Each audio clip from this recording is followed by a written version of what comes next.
Very good reports ತುಂಬಾ ಚೆನ್ನಾಗಿದೆ, ತುಂಬ ಪಾಸಿಟಿವ್ ಆಗಿದೆ. ಐ ಥಿಂಕ್ ಯೂಶ್ವಲ್ ಆಗಿ ಏನಾಗುತ್ತೆ, ಒಂದು ಫಿಲ್ಮ್ ಅಂದರೆ ಸ್ಪ್ಲಿಟ್ ಇದು ಬರುತ್ತೆ. ಏನಂದರೆ ಈ ಕೆಲವರು ಇದು ಚೆನ್ನಾಗಿದೆ ಅದು ಚೆನ್ನಾಗಿದೆ, ಬಟ್ ಇದು ಯುನಾನಿಮಸ್ ಆಗಿ ಎಲ್ಲರೂ ತುಂಬಾ ಇಷ್ಟಪಟ್ಟಿದ್ದಾರೆ. ಆ್ಯಂಡ್ ಸಿನಿಮಾ ರಿವ್ಯೂಸ್ ಬಗ್ಗೆ, ಮೇಕಿಂಗ್ ಬಗ್ಗೆ, ಸಿನಿಮಾ ಮೇಕಿಂಗ್, ಪರ್ಫಾರ್ಮೆನ್ಸ್ ಬಗ್ಗೆ ಭಾಳ ಐ ಥಿಂಕ್ ಕ್ರಿಟಿಕ್ ಇದು ಪೇಪರ್ ನೋಡಿರ್ಬೋದು ನೀವು. ಐ ಥಿಂಕ್ ಸಿನಿಮಾ ವಿಮರ್ಶನೆ ಬರಬೇಕು, ಪರ್ಫಾರ್ಮೆನ್ಸ್ ಬಗ್ಗೆ ಭಾಳ ಇದು ಕೊಟ್ಟಿದ್ದಾರೆ. ಅದು ನಂಗೆ ತುಂಬ ಖುಷಿ ಆಯಿತು. ವಾಸುಗೆ ತುಂಬ ಥ್ಯಾಂಕ್ಸ್ ಹೇಳ್ತೀನಿ, ಒಳ್ಳೆ ಫಿಲ್ಮ್ ಮಾಡಿದ್ದಕ್ಕೆ. ಆ್ಯಂಡ್ ಫುಲ್ಲಿ ಫ್ಯಾಮ್ಲಿ, ಒಂದು ಇಡೀ ಫ್ಯಾಮ್ಲಿ ಫಿಲಮ್, ಇಡೀ ಫ್ಯಾಮ್ಲಿ ಕುಂತ್ಕೊಂಡು ನೋಡ್ಬೋದು ಅಂತ ಚಿತ್ರ. ಮಕ್ಕಳು ಸಹ ನೋಡ್ಬೇಕಂದ್ರೆ ಥ್ರಿಲ್ ಇದೆ. ಆಮೇಲೆ ಒಳ್ಳೊಳ್ಳೆ ಸಾಂಗ್ಸ್ ಇದೆ. ಸಾಂಗ್ಸ್ ತುಂಬ ಪಾಪ್ಯುಲರ್ ಆಗಿದೆ ಇವಾಗ, ಎಕ್ಸ್ಪೆಷಲಿ ರೆಕ್ಕೆಯ ಕುದುರೆ ಏರಿಯಾ ಸಾಂಗ್ ಇದೆಯಲ್ಲ, ಅದು ತುಂಬಾ ಪಾಪ್ಯುಲರ್ ಆಗಿದೆ. ಕೆಲವರು ಅದನ್ನು ಟಿಕ್ ಟಾಕ್ ಮಾಡಿ ಅದನ್ನು ಅವ್ರ ತಂದೆ ಜೊತೆಯಲ್ಲಿ they connect to the film. ಅದು ಜಾಸ್ತಿ ಈ ತಂದೆ ಮಕ್ಕಳು ಒಂದು ಸಂಸಾರದ ಎಲ್ಲರೂ ಕೂತ್ಕೊಂಡು ನೋಡ್ಬೋದು. ಆಮೇಲೆ ಒಂದು ಒಳ್ಳೆ ಮೆಸೇಜ್ ಇದೆ, ಜೀವನದ ಬಗ್ಗೆ ಒಂದು ಒಳ್ಳೆ ಮೆಸೇಜ್ ಇದೆ. ಆ್ಯಂಡ್ ಇದೇನು ನಾವು ಒಂದು ಅಂಧನ ಪಾತ್ರ ಮಾಡಿದ್ದೀನೋ ಅದನ್ನು ನಿಜ ಖಂಡಿತ ಒಂದು ಯಾವ ಅಂಧನೂ ನಾವು ಒಂದು ಅಂಡರ್ ಎಸ್ಟಿಮೇಟ್ ಮಾಡೋಕ್ಕಾಗಲ್ಲ. ಅವ್ರದ್ದೇ ಅದೊಂದು ಇದೆ, ಅದಕ್ಕೆ ಒಂದು ಸ್ಪೆಷಲ್ ಡೈಲಾಗ್ ಇದೆ ಅದರಲ್ಲಿ, I am blind but not weak ಅಂತ. ಸೊ ಅದು ಹೋಗ್ತಾ ಹೋಗ್ತಾ ನನ್ನ ಪಿಕ್ಚರ್ ನೋಡ್ಬೇಕಾದ್ರೆ ಎಲ್ಲ ಈ ಪೋರ್ಷನ್ ಅದರದ್ದೇ ಆದ ಒಂದು ಛಾಯನ ಪಡ್ಕೊಳ್ಳುತ್ತೆ. ಆಮೇಲೆ ಆ ಮಗು ಮೀನಾಕ್ಷಿ ತುಂಬಾ ಅದ್ಭುತವಾದ ಅಭಿನಯ ಮಾಡಿದೆ. ವಶಿಷ್ಠ ತುಂಬ ಚೆನ್ನಾಗಿ ಮಾಡಿದೆ. ಟೋಟಲ್ ಸಿನಿಮಾ ನೋಡಿದಾಗಲೇ ನಿಮಗೆ ಅನಿಸುತ್ತೆ ಮೇಕಿಂಗ್ ವೈಸ್ಲಿ ಎಲ್ಲೂ ಕಾಂಪ್ರಮೈಸ್ ಮಾಡ್ದೇ ಒಂದು ಅಚ್ಚುಕಟ್ಟಾದ ಸಿನಿಮಾ ಮಾಡಿದೆ. ಇವತ್ತು ಅಷ್ಟು ಪಾಸಿಟಿವ್ ರಿಪೋರ್ಟ್ ಬಂದಿರೋದಕ್ಕೆ ಅದೇ ಕಾರಣ.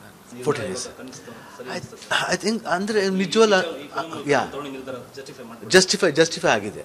ಅದು ನನಗೆ ಭಾಳ ಖುಷಿ ಕೊಟ್ಟಿದೆ. ಐ ಥಿಂಕ್ ಜಸ್ಟಿಫೈ ಆಗಿದೆ ಅಂದರೆ ಏನಿಲ್ಲ, ಅಂದರೆ ರೀಮೇಕೇ ಬರೀ ಕರಿಯರ್ ಲಾಭ ಬಿಡಬಾರ್ದು, ಜೊತೆಲಿ ಅದರ ಒಳ್ಳೆ ರೀಮೇಕ್ ಬಂದರೆ ಮಾಡ್ಬೋದು ಅಂತ ಒಂದು ಐ ಥಿಂಕ್ ಖಂಡಿತ ಮಾಡ್ತಾ ಇದ್ದಾರೆ, ಎಲ್ಲರೂ ಮಾಡ್ತಾ ಇದ್ದಾರೆ. ಐ ಥಿಂಕ್ ಆಫ್ ಲೇಟ್ ಮಾಡಿಲ್ಲ ಅಷ್ಟೇ ಹೊರತು ಆಲ್ಮೋಸ್ಟ್ ಎಲ್ಲ ಬಿಗ್ ಸ್ಟಾರ್ಸ್ ನೋಡಿ ಅಪ್ಪುಂದ ಹಿಡಿದು ಎಲ್ಲರೂ everybody has been doing remakes. ಅದರಿಂದ ಏನು ಪ್ರಾಬ್ಲಮ್ ಇಲ್ಲ. I think they can do.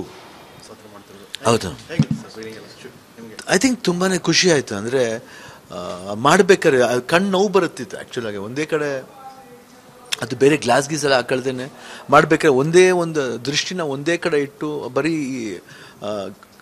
ಕೇಳಿಸ್ಕೊಳ್ಳೋದು, ಈ ಸ್ಮೆಲ್ಲಿಂಗ್ ಆ ಮೂಲಕನೇ ಅವ್ನು ಗುರ್ತಿಡಿಯೋದಾಗಲಿ ಇಲ್ಲ ವಾಕ್ ಮಾಡೋದಾಗಲಿ.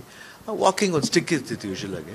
ಬಟ್ ಇದರಲ್ಲಿ ಏನು ಇಲ್ದೇನೆ ಕಣ್ಣ ಏನು ಬೇರೆ ರೀತಿ ವಕ್ರ ಥರ ಮಾಡ್ಕೊಳ್ದೇನೆ ನೀಟಾಗಿರೋ ಕಣ್ಣಲ್ಲೇ ಮಾಡೋದಿದೆಯಲ್ಲ, ಅದೊಂದು ಚಾಲೆಂಜಿಂಗ್ ಫ್ಯಾಕ್ಟ್ರ್. ಬಟ್ ತುಂಬ ಚೆನ್ನಾಗಿತ್ತು. ಐ ಥಿಂಕ್ ನೀವು ಪೇಪರ್ ಓದಿರ್ಬೇಕಂತ ಕಾಣುತ್ತೆ. ಐ ಥಿಂಕ್ ಐ ಥಿಂಕ್ ಎಲ್ಲರೂ ಸಮಾಧಾನ ಪಟ್ಟಿದ್ದಾರೆ, ಎಲ್ಲರೂ ಐ ಥಿಂಕ್ ಇಷ್ಟಪಟ್ಟಿದ್ದಾರೆ. ಅದಕ್ಕೆ ನಂಗೆ ಸಮಾಧಾನ.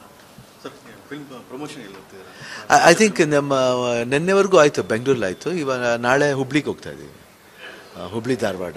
ದೆನ್ ತಿರ್ಗಾ ಬಂದು ನಾಳಿದ್ದು Shivamogga and Bhadravati. I think should be very careful. ಯಾವ ಲಕ್ಷಣ ಇದು ನೋಡಿ, ಇದು ಎರಡನೇ ಇನ್ಸಿಡೆಂಟ್ ನಡೀತಾ ಇದೆ. ಐ ಥಿಂಕ್ ಆಫ್ ಒಂದು 2 ಇಯರ್ಸಿಂದ ನಮಗೆ 2-3 ಇಯರ್ಸಿಂದ I think after that Duniya Vijay Masti ಗುಡಿ ಆದಮೇಲೆ ಐ ಥಿಂಕ್ ಸ್ವಲ್ಪ ಕೇರ್ಫುಲ್ ಆಗಿರಬೇಕು. ನಾವು ನಮ್ಮ ಇದರಲ್ಲೆಲ್ಲ ಬರಬೇಕಾದ್ರೆ ತುಂಬಾ ಕೇರ್ಫುಲ್ ಆಗ್ತೀವಿ. ನಮ್ಮ ಬರೀ ಹೀರೋಗಳು ಪಾತ್ರ ಮಾಡೋ ಮೈನ್ ಹೀರೋ ಇಲ್ಲ ಹೀರೋಯಿನ್ನು ಇಲ್ಲ ಮೈನ್ ವಿಲನ್ ಮಾಡ್ಬೇಕಾದ್ರೆ ಅವ್ರಿಗೆ ಮಾತ್ರ ಅಂತಲ್ಲ, ಪ್ರತಿಯೊಬ್ಬರು ಮಾಡಬೇಕಾದ್ರೆ, ಈವನ್ ಸ್ಟಂಟ್ ಮ್ಯಾನ್ ಮಾಡ್ಬೇಕಾದ್ರೂ ಭಾಳ ಹುಷಾರು ಮಾಡಬೇಕು. ಮೊನ್ನೆ ನಾವು ನೀರು ಎಪಿಸೋಡ್ ಮಾಡ್ತಾಯಿದ್ದೋ ಅಲೆಪಿಲಿ, ನಾನೇ ಹೋಗಿದ್ದೆ ದರ ಕಟ್ಕೊಂಡು, ಇದಿರಲಿಲ್ಲ. ಬಟ್ ಅದು ರಿಸ್ಕೇನೆ. ಬಟ್ ನಾನೇ ಹೋಗಿದ್ದೆ, ಜೊತೆ ರಚಿತಾರಾಮ್ ಅವರಿದ್ದೆ. ಓನ್ಲಿ ಥಿಂಗ್ ಇಸ್ ಧೈರ್ಯ ಬೇಕು. ಅದನ್ನು ನಾವು ಎಲ್ಲೋ ಕರೆಕ್ಟಾಗಿ ಮಾಡ್ಬೋದು, ಅದನ್ನು ಚೆಕ್ ಮಾಡ್ಕೊಬೇಕು. ಅದಕ್ಕೊಂದು ಸಣ್ಣ ಹುಡುಗರು ಇರ್ತಾರೆ, ಅವ್ರು ಬಂದು ಅವ್ರು ಚೆಕ್ ಮಾಡ್ಕೊಂಡು. We have to take risk, but risk ಜೊತೆಲಿ ಸೇಫ್ಟಿ ಮೆಷರ್ ನೋಡ್ಕೋಬೇಕು. ಅದು ಮಿಸ್ ಆದರೆ ಅದು ಭಾಳ ಕಷ್ಟ ಆಗುತ್ತೆ. ಐ ಥಿಂಕ್ ಯಾವಾಗಲೂ ಇವಾಗ ಬದಲಾಗಿದೆ, ಸಿಸ್ಟಮ್ ಬದಲಾಗಿದೆ. ಜಾಸ್ತಿ ಏನಿದೆ ಈ ರೀತಿ ಮಾಡೋದು, ಇದನ್ನು ಬಂದ್ಬಿಟ್ಟು ಬೇರೆ ಥರವಾದ ಇದರಲ್ಲಿ ತೋರಿಸ್ಬೋದು. ಅದೆಲ್ಲ ಆಪ್ಷನ್ ಇರ್ಬೇಕಾದ್ರೆ ಇದೆಲ್ಲ ಮಾಡಬೇಕಾದ ಅವಶ್ಯಕತೆ ಇದೆಯಾ ಅನ್ನೋದು ಯೋಚನೆ ಮಾಡಬೇಕು. ಏನು ಗೊತ್ತಾ, ಇವಾಗ ಹೇಳ್ತಾನೆ ಇರ್ತೀವಿ ಸರ್, ಅದು ಕೆಲವ್ರು ಕೇಳ್ತಾರೆ, ಕೆಲವ್ರಿಗೆ ಹೇಳೋಕ್ಕಾಗಲ್ಲ. ಅದು ಅವ್ರವ್ರಿಗೆ ಅರ್ಥ ಆಗಬೇಕು. ಹಿಂಗಾದಾಗಲೇ ಅರ್ಥ ಆಗೋದು. ಸೊ ಇದೇ ರೀತಿ ಎಷ್ಟು ಸತಿ ಆಗಬೇಕು ಅನ್ನೋದೇ ನನ್ನ ಪ್ರಶ್ನೆ. ಅದು ನಾವು ಹೇಳ್ತಾ ಇರ್ತೀವಿ, ನೀವು ಹೇಳ್ತಿರಲ್ಲ, ನೀವು ಇದೇ ಪ್ರಶ್ನೆನೇ ಒಂದು ಇದು ಹಾಕ್ಬೇಕು, ಗೈಡ್ಲೈನ್ ಹಾಕಬೇಕು. ನಾವು ಚೇಂಬರ್ಗೆ ಹೇಳ್ತಾ ಇರ್ತೀವಿ, ಎಲ್ಲರಿಗೂ ಒಂದು ಇದು ರೂಲ್ ಪಾಸ್ ಮಾಡ್ತೀವಿ. ಇವಾಗ ಎಲ್ಲ ಬೇರೆ ಆರ್ಟಿಸ್ಟ್ಗಳು ನೋಡಿ ಯಾರೂ ಮಾಡಲ್ಲ. ಇಲ್ಲಿ ಯಾರೂ ಆರ್ಟಿಸ್ಟ್ ಇರಲಿಲ್ಲ, ಯಾರು ಆರ್ಟಿಸ್ಟ್ ಇದ್ರೆ ಹಿಂಗೆ ಆಗ್ತಿರ್ಲಿಲ್ಲ. ಇವಾಗ ಎಲ್ಲರಿಗೂ ಆರ್ಟಿಸ್ಟ್ಗೂ ಅದೇ ಇದು ಹೇಳಿರೋದು. ಅಂದರೆ ಶುಡ್ ಬಿ ವೆರಿ ಕೇರ್ಫುಲ್. ಮಾಡಬೇಕಾದ್ರೆ ನೀವು ಯಾರು ಹೀರೋ ಆಗಿ ಮಾಡ್ತಾರೋ ಅವ್ರು ಬಂದ್ಬಿಟ್ಟು ದೇ ಶುಡ್ ಟೇಕ್ ಕೇರ್. ಇದು ಬೇಕಾ, ಇಲ್ಲಿ ಪರ್ಮಿಷನ್ ಇದೆಯಾ, ಪರ್ಮಿಷನ್ ಇಲ್ಲದೆ ಮಾಡಿದಾಗ ನೋಡಿ ಈ ರೀತಿ ಪರ್ಮಿಷನ್ ಮಾಡ್ತಾರೆ, ನೆಕ್ಸ್ಟ್ ನಾವು ಶೂಟಿಂಗ್ ಎಲ್ಲೂ ಮಾಡೋಕ್ಕಲ್ಲ. ಶೂಟಿಂಗ್ ನಾವು ಸುಮ್ಮನೆ ಬ್ಲೇಮ್ ಮಾಡ್ತೀವಿ. ಆಮೇಲೆ ಏನು ಅನ್ಕೊಂಡ್ಬಿಡ್ತಾರೆ, ಸಿನಿಮಾ ಇಂಡಸ್ಟ್ರಿ ಅವ್ರದ್ದು ಅದೇ ಗೋಲ್ಡ್ ರೀ ಅನ್ಕೊಂಡ್ಬಿಡ್ತಾರೆ. ನಮ್ಮ ಹೆಸರು ನಾವೇ ಕೆಡ್ಸ್ಕೊತಾ ಇದ್ದೀವಿ. ಅದಕ್ಕೆ ಹೇಳ್ತೇವೆ ಎಲ್ಲ ಪ್ರೊಡ್ಯೂಸರ್ಗೂ, ದಯವಿಟ್ಟು ಸ್ವಲ್ಪ ಯೋಚನೆ ಮಾಡಿ ಮಾಡ್ಬೇಕಾದ್ರೆ ನಾನು ಏನು ಮಾಡಬೇಕು ಅಂತ. ಯಾರದೇ ಇಬ್ಬರು ಜೀವ ಹೋಗ್ಬಿಡ್ತು, ಏನೋ ಹಣ ಕೊಟ್ಬಿಟ್ಟು ಅವ್ರಿಗೆ ಒಳ್ಳೇದಾಗಲಿ ಅಂತ ಹೇಳಿದೆ, ಬಟ್ ಜೀವ ಹೋಗಿದ್ದು ಜೀವ ತಾನೆ, ಅದನ್ನ ಯೋಚನೆ ಮಾಡಬೇಕು.